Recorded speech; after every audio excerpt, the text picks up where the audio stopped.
Shout out to the Boom Squad. Shout out to Dawn Nemlikin, the first person to sign up for the Boom Squad. Shout out to Ham Sunshine, the first person I saw with a Moomin Rider badge beside his name. I've seen a lot of Moomin Rider badges since then, but Ham Sunshine was first. Shout out to Hug Lover and Yes We Cantaloupe for reaching legendary status. I'm going live with Inspiring Philosophy tomorrow night at 8 o'clock p.m. Eastern Time to discuss the moral argument for God's existence. That will be a perfect time for the Boom Squad to test out our new custom emojis. All right, I already made a video about Usman Khan, the latest London Bridge terrorist. There have been several London Bridge terrorists, and given the way things are heading in Great Britain, we probably haven't seen the last of them. I wanted to make this follow-up video because I just read about yet another reason Usman Khan was not stopped. In my earlier video, I discussed one of the reasons Khan was able to carry out this attack.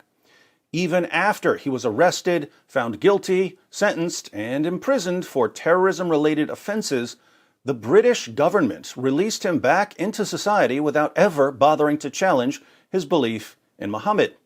Muhammad, according to Islam's most trusted sources, was obsessed with martyrdom, and Muhammad, according to the Quran, is the pattern of conduct for Muslims.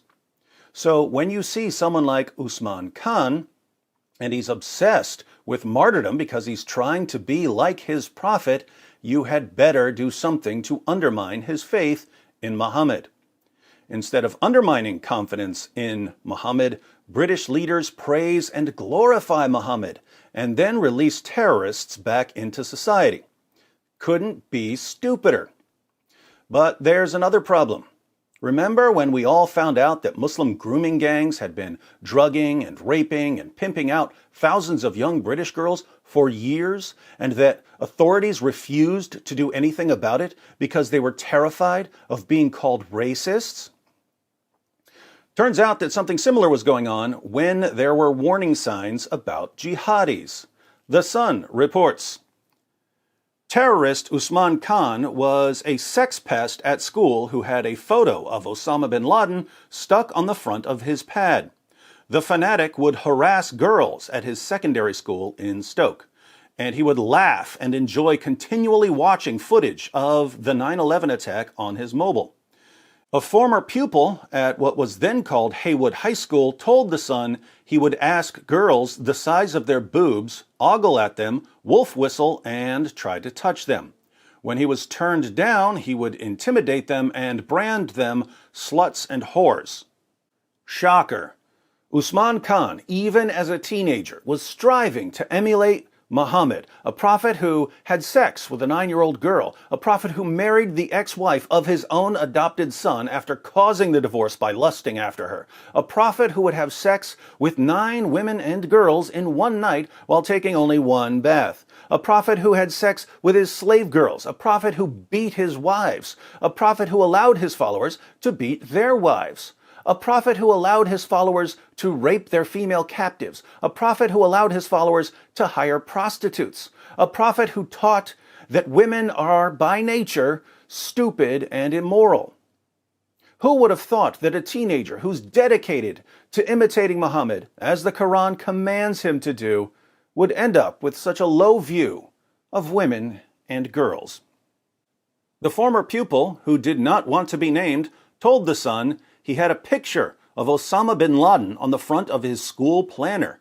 It was like an A5 picture he had stuck on there. We were all disgusted by it. It was awful. He would also watch the videos of 9/11 in the lunch hall. We could see him looking at them.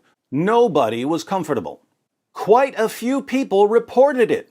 When they did, they were brought into an office at the school, and the whole racism thing was laid down to them. Students became uncomfortable because Usman Khan, when he wasn't busy harassing girls, was sitting around giggling hysterically while watching videos of terrorist attacks with a picture of Osama bin Laden prominently displayed on the front of his school planner.